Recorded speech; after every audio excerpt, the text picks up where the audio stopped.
¿Qué tal? Muy buen día, bienvenido a su sección de entrevista para tiempo.com.mx y Puente Libre MX. En esta ocasión nos enlazamos con Francisco Salcido, dirigente de la CATEM aquí en el estado de Chihuahua, y para que nos explique y nos dé a conocer sobre un tema muy interesante que tiene gran trascendencia, el impacto del coronavirus en el sector laboral, en el tema sindical, cómo cambia y otras cuestiones que sin duda son muy interesantes y que nuestro invitado conoce muy bien. Dirigente, muy buenos días. ¿Cómo le va?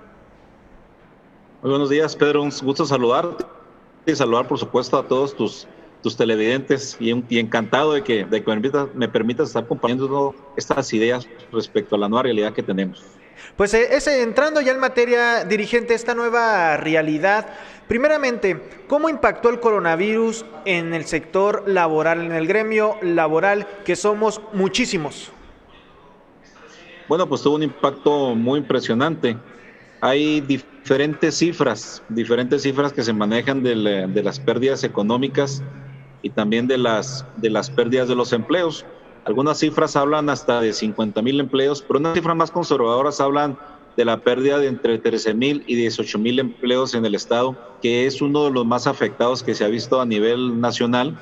Y de las pérdidas económicas, bueno, pues el puro sector hotelero y restaurantero habla de más de 1,000 millones de pesos de pérdidas. Y la industria maquiladora pues habla de más de 3,000 millones de pesos de pérdidas cada mes en estos 2 meses pasados.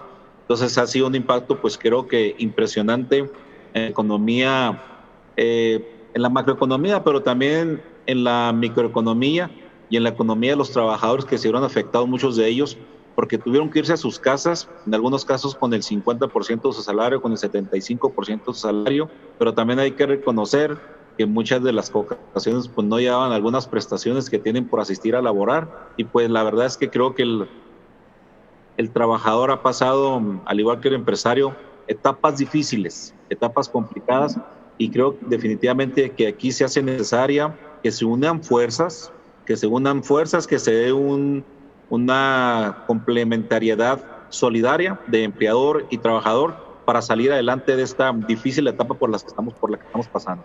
Porque ahorita, dirigente, solamente se está volteando a ver al empresario, ¿no? Hemos visto foros, apoyos gubernamentales respecto al tema de los empresarios para que no se pierda el empleo, etcétera. Pero tú, ¿cómo has visto el apoyo a la clase trabajadora? Bueno, yo he visto de parte del gobierno del estado una ausencia completa de apoyos a la clase trabajadora. Un ejemplo lo tenemos con los mariachis, que por más que le tocaron las mejores canciones de su repertorio al gobernador, pues nunca los escuchó. Los meseros, por más esfuerzo que hicieron, pues no fueron escuchados. Los taxistas tampoco fueron escuchados por el gobernador. El propio transporte público, que ha sufrido mucho las consecuencias de esta pandemia, donde se tuvieron que ir al 50% los camiones que estaban funcionando, y luego se disminuyó el pasaje a 30 personas por unidad. Aún y cuando se le planteó al gobernador la necesidad de algún apoyo, pues hubo caso omiso. Entonces creo que esto pues también habla de una falta de atención o de una atención más profunda del gobierno del estado, del propio gobierno municipal, a temas tan sentidos como los que te estoy comentando en este momento. Oiga, pero también el gobierno federal lo hemos visto omiso.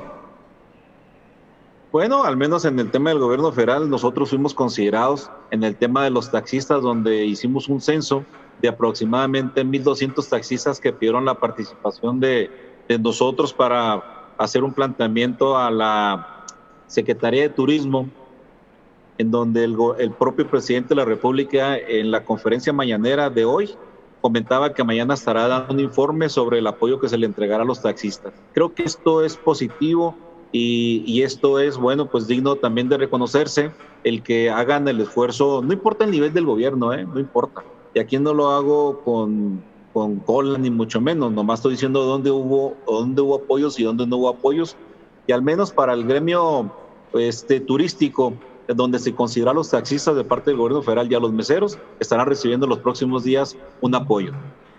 Dirigente, ya nos planteaste cómo está el asunto, tu punto de vista, cómo le está llevando a cabo los gobiernos esta situación, pero ¿a qué se enfrentan la clase trabajadora cuando viene una pandemia de este nivel y que nos remonta, incluso nos podría remontar a la lucha de derechos que se dieron en el 1900, en el 1800? ¿Es comparable esta situación? Bueno, creo que primeramente el trabajador debe estar muy bien informado. Una de las principales tareas que tenemos que hacer y que deben de hacer los empresarios, la propia autoridad, es informar al trabajador de pe a pa lo que significa el COVID, las consecuencias del COVID, cómo se puede prevenir, qué acciones se deben de llevar a cabo para no contagiarse, porque hay que reconocer y hay que recordar que muchos trabajadores han estado ausentes de sus fuentes de empleo durante la etapa crítica del coronavirus. Y ahora que regresen va a ser algo muy esencial e importante que conozca a fondo y a profundidad las acciones que debe realizar, que las tiene que cumplir. ¿Qué es lo que sucede? Nosotros lo vimos en esta etapa donde la sociedad no está cumpliendo con la cuarentena, donde andábamos en la calle, donde andábamos sin cubrebocas, en donde pareciera que le hacemos más caso a las fake news que a la información objetiva que nos pudiera u oficial que viniera de los gobiernos respecto al problema del coronavirus. Y esto no puede replicarse en las fuentes de empleo. El trabajador tiene que tomar conciencia, el trabajador tiene que tener la madurez para saber que si no cumple con las medidas sanitarias de protección, puede contaminarse él y puede contaminar a su familia. Esta es la nueva actitud que debe tomar el gremio laboral, pero también ha habido mucho tipo de denuncias. ¿Cómo generar ese equilibrio, dirigente, para evitar la lucha de clases? Bueno, creo que estamos en una situación económica difícil y complicada. Las pérdidas de las empresas han sido enormes, ha sido en cantidades estratosféricas. Y creo que nos necesitamos. El empresario necesita al trabajador y el trabajador necesita al empleador o al empresario para salir adelante. Creo que tiene que cambiar la actitud tradicional que teníamos. Creo que debemos verdaderamente de comprometernos. Creo que debemos verdaderamente de ser sinceros y honestos, tanto el empresario como el trabajador, para que salgamos adelante. La etapa es difícil, ¿eh? Si no hacemos las cosas bien, se van a seguir perdiendo empleos. Si no hacemos las cosas bien, seguirá habiendo gente que se enferme, porque muchos estamos pensando que a partir del 1 de junio, que se dé la nueva normalidad, ya no hay pandemia, ya no hay enfermedad. Al contrario, sigue la pandemia, sigue la enfermedad, sigue la pérdida de empleos, sigue la gente que se seguirá enfermando. Entonces creo que nos debe quedar muy claro eso. Y en ese sentido tenemos que regresar a las empresas. Y te pongo un ejemplo. Ahorita parte del protocolo de seguridad o de la nueva realidad que tenemos que tienen que cumplir los empresarios implica que los camiones que transporten a los trabajadores de sus casas a sus fuentes de empleo deben de estar con el 50% de la gente nada más en los asientos, con cubrebocas, con sanitización. Entonces, esto implica un cambio de actitud, un cambio de cultura. En los centros de trabajo deben de establecerse las medidas necesarias, ya sea con equipo de protección personal o, si las condiciones lo permiten, con una separación de 1.5 metros entre un trabajador y otro.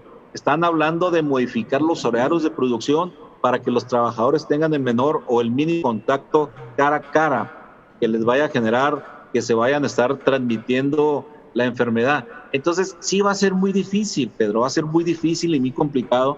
Y si el empresario no está comprometido y si el trabajador no va a estar comprometido, esto va a complicar las cosas y vamos a terminar generando una mayor pérdida del empleo. Agradeciéndole a todas las personas que se encuentran viendo esta transmisión. Ya lo saben que nos puede hacer llegar sus comentarios a través de esta plataforma de Facebook en donde estamos emitiendo este directo. ¿Qué actitud, dirigente, deben de tomar todos los sindicatos? Hay sindicato de maestros, los sindicatos de los diferentes gremios laborales, el de salud, que tiene importante, pero desde su punto de vista, ¿qué actitud deben de tomar los sindicatos en esta pandemia? Creo que primeramente de una representación real de los trabajadores. Creo que los trabajadores deben de luchar y deben de ganar porque tengan dirigentes que verdaderamente los representen, dirigentes que verdaderamente se ocupen por ellos, que estén atentos, que estén presentes, y no dirigentes que solamente estén pensando en quedarse con las cuotas, no dirigentes, y lo voy a decir con todas sus letras, como sucedió en esta pasada en esta pasada cuarentena, donde la CTM tuvo una plena ausencia durante toda la pandemia. Creo que estuvieron escondidos, creo que tenían mucho temor de contagiarse. No les importaron los trabajadores, no les importaron sus necesidades, no les importó el problema tan grave que tuvo Air Corporation en Ciudad Juárez, en donde no hubo presencia de la dirigencia estatal para verificar las condiciones en que está trabajando. Y yo espero que hoy, que reinicien las labores, verdaderamente hagan presencia en esos centros de trabajo y verifiquen que las condiciones son adecuadas para que los trabajadores puedan laborar y lo hagan en condiciones adecuadas y lo hagan protegidos y no sigan escondidos como hasta ahorita lo están haciendo, solamente retirando las cuotas de sus cuentas bancarias, porque creo que eso no dignifica al movimiento sindical. Creo que eso no dignifica a los...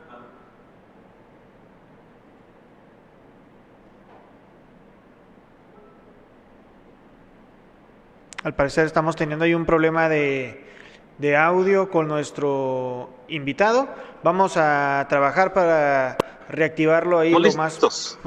Ya te escuchamos de nuevo, dirigente. Que se interrumpió todo el comentario. Sí, se quedó ya a la mitad.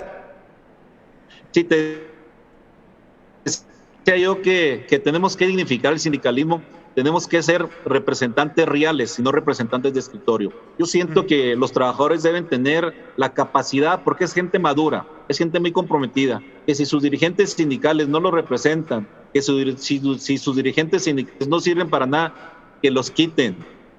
Preferentemente que se cambien a cualquier central obrera, y no estoy hablando que se vengan con nosotros, que hagan sus propios sindicatos, que aprovechen la nueva reforma laboral, aprovechen ellos para tener representantes, como te digo, que verdaderamente vean por ellos. No es posible, y reitero mucho el tema de Lee Juárez, donde murieron trabajadores que creo que no tenían que haber perdido, que si se hubieran tomado medidas precautorias necesarias, no estuvieran muchas familias lamentando la pérdida de sus esposos, de sus hijos, y de sus padres, como sucedió. Y te digo, están muy a gusto los de la CTM solamente retirando las cuotas de sus cuentas bancarias. Creo que vergüenza les debería dar estar haciendo eso, cuando deberían estar ahorita, en este momento, en sus centros de trabajo, donde tienen sindicato, verificando que las condiciones laborales sean las adecuadas para que los trabajadores regresen con dignidad, sobre todo regresen protegidos a laborar nuevamente. El día de ayer el gobernador Javier Corral, en un foro de análisis sobre el tema del coronavirus, describía que, o alertó, mejor dicho, que pudiera haber un ánimo de confrontación entre los trabajadores y los dueños de las empresas en este sentido. ¿Qué papel deben de tomar los sindicatos? ¿Se pueden prestar a esta situación? Mira, lo que sucede, yo creo que el gobernador tiene mucha razón. Cuando hay un entreguismo como es de la CTM, a los designios de los empresarios, genera que sean rebasados esas dirigencias sindicales y confronten los trabajadores a las empresas cuando sienten que no están cumpliendo. Ya hubo manifestaciones en los días pasados, por eso era el comentario del gobernador. Hubo manifestación en Ciudad Juárez, hubo manifestación en Aguascalientes, en Izán, hubo manifestación en Reynosa, Tamaulipas, de que los trabajadores no sentían que estaban las condiciones adecuadas para regresar a laborar. Y esto es como consecuencia de aquellos trabajadores que perdieron la vida por estar trabajando sin la protección. Yo creo que ahorita es de lo que se trata, de replantearnos el tema y de ver verdaderamente por la seguridad del trabajador, porque eso marca el protocolo, la seguridad del trabajador por encima de cualquier factor de producción. Y eso le compete complementarlo a la propia autoridad laboral, estatal, federal, a los propios representantes sindicales, a los propios empresarios, a los propios trabajadores. Pero yo veo un problemita en el protocolo, fíjate, porque es de autogestión. El empresario debe de llenarlo ante el Seguro Social. Bajo protesta de decir verdad, ¿no? Bajo protesta de decir verdad. Pero dijeron que tienen que designar un representante para que este sea el responsable de la aplicación. Me parece una garrafal y desafortunada decisión. En las empresas hay órganos que se denominan comisiones de seguridad e higiene. Eran los responsables naturales para atender la implementación de este protocolo, de estas medidas, porque son muchas medidas, Pedro. Son muchísimas medidas en el comedor, en los sanitarios, en los lockers, en las salas de juntas, en las áreas de trabajo, en todos lados. ¿Tú crees que una persona que designa al empresario va a tener la suficiente capacidad para atender un tema tan grave y tan delicado cuando una comisión mixta es una comisión paritaria con igualdad de representantes obreros como del patrón y pueden distribuirse las tareas en todas las empresas y esto le va a dar confianza al trabajador? Esto le va a dar confianza para poder platicar con su compañero y decirle que él no está de acuerdo cómo están las cosas porque no se siente que esté verdaderamente cuidado, que no esté resguardada su seguridad. Porque si vamos a empezar a meter cubrebocas de esos que no sirven para nada, porque el protocolo te marca que le tienes que dar cubrebocas a la persona, que si en vez de poner guardas ponen hule, ponen plan, no va a servir para nada, esto va a empezar a tergiversar el problema de la seguridad de los trabajadores. Y esto es muy delicado, porque cualquier caso que se presente de coronavirus es el paro de la compañía. Acuérdense que ahora tenemos un nuevo sistema del semáforo, el semáforo de alerta sanitaria, sí, que si se elevan los casos de coronavirus en el municipio, en el estado, la autoridad federal puede determinar la suspensión nuevamente de labores. Entonces vamos a estar peor de como estábamos, se hacen las cosas bien. Por eso yo creo que hay una omisión o un error de percepción tanto del gobierno, este es del gobierno federal, de la Secretaría del Trabajo, de la Secretaría de Economía y del propio Instituto Mexicano del Seguro Social, que fueron los responsables de sacar adelante estos lineamientos para regresar a laborar, al darle la responsabilidad a un representante designado por el patrón. Creo que desde ahí hay un error de origen en el esquema de este protocolo. Pues interesante punto de vista, dirigente. Con todo esto que nos has comentado, ¿estamos en condiciones de regresar a trabajar el 1 de junio como se ha decretado por el gobierno federal y el gobierno estatal? Bueno, mira, hay que recordar que hay 3 etapas para regresar. La primera es la preparación. La primera era partes que no tuvieron ningún contagio de coronavirus y que podían regresar todas las empresas a laborar de manera normal. Del 18 al 31 las empresas deben de prepararse para reiniciar labores. Pero hay que recordar que si no cumplen con este protocolo no pueden reiniciar labores, que no tienen que cumplir. Y no es sencillo el protocolo porque establece muchas medidas de prevención que deben de establecerse en los centros de trabajo. Y no hablamos de maquiladoras, hablamos de centros de trabajo. Entonces, aquellos que no logren pasar este primer esquema de la autogestión y no se los autorice, pues no podrán iniciar labores a partir del 1 de junio. Ahora, volviendo a tu pregunta, si las cosas se hacen bien, si se establece una especie de aduana en las empresas, porque ahora hay que decirle que eso es una aduana para saber quién entra y quién sale, para tomarle la temperatura, para que pueda llegar un proveedor, un visitante o un contratista que lleve la enfermedad y que pueda llevarla al centro de trabajo. Y si las cosas se hacen bien, si se establece la sana distancia, si se establecen los filtros, si se establece la presencia del gel antibacterial, del jabón, que haya agua potable, que estén los baños en buenas condiciones, que haya lavabos, que haya sana distancia, que se privilegie sobre todo en donde sea posible el trabajo en casa, el home office. Y hay procesos de las industrias maquiladoras que el trabajador, estoy seguro que sobre todo ensambles que están fuera del proceso directo de producción, que lo pueden hacer en su casa y pueden ir a entregarlo a la maquiladora. Creo que si se privilegia todo esto, ¿verdad? Creo que estamos en condiciones de elaborar. Porque yo te decía ahorita fuera de aire que se van a cambiar totalmente muchos de los procesos de producción que tradicionalmente venía funcionando en la maquiladora. Creo que la producción en serie tiene que modificarse. Tiene que haber un protocolo diferente o tiene que haber procesos diferentes para que esto pueda funcionar. Y lógicamente que si las empresas cumplen con todas estas exigencias del gobierno federal, pues podrán iniciar a trabajar, pero también hacer un llamado a los trabajadores, pero es muy importante, hacer un llamado a los trabajadores que si ellos no están contentos como están haciendo las cosas, si sienten que la empresa no está cumpliendo, interpongan su queja ante la propia Secretaría de Trabajo y Previsión Social Federal, hasta la COFEPRIS o la propia CATEM, que tendrá líneas telefónicas a disposición de los trabajadores. En caso de que no se estén dando cumplimiento a estas medidas, puedan solicitar la intervención de nosotros y con mucho gusto lo estaremos haciendo. Porque te digo, no estamos en contra de los empresarios, no estamos en contra de quienes nos dan el empleo, pero sí estamos en contra de que puedan exponer la vida de los trabajadores. Pues muchísimas gracias, dirigente. ¿Algo más que quiera agregar?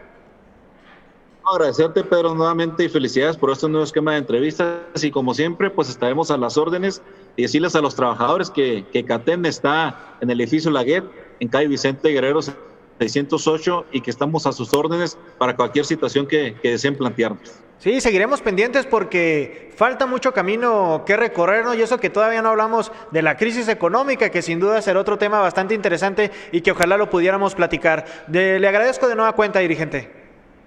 Al contrario, Pedro, un abrazo, muchas gracias. Y agradezco de nueva cuenta a todas las personas que vieron esta transmisión, ya lo sabe, síganos en redes sociales, mi nombre es Pedro Fierro y mañana tendremos una entrevista con el fiscal general César Peniche, hay muchos temas que platicar en materia de seguridad y bueno, nos acompañará ahora este nuevo esquema de entrevistas. Nosotros nos vemos el día de mañana.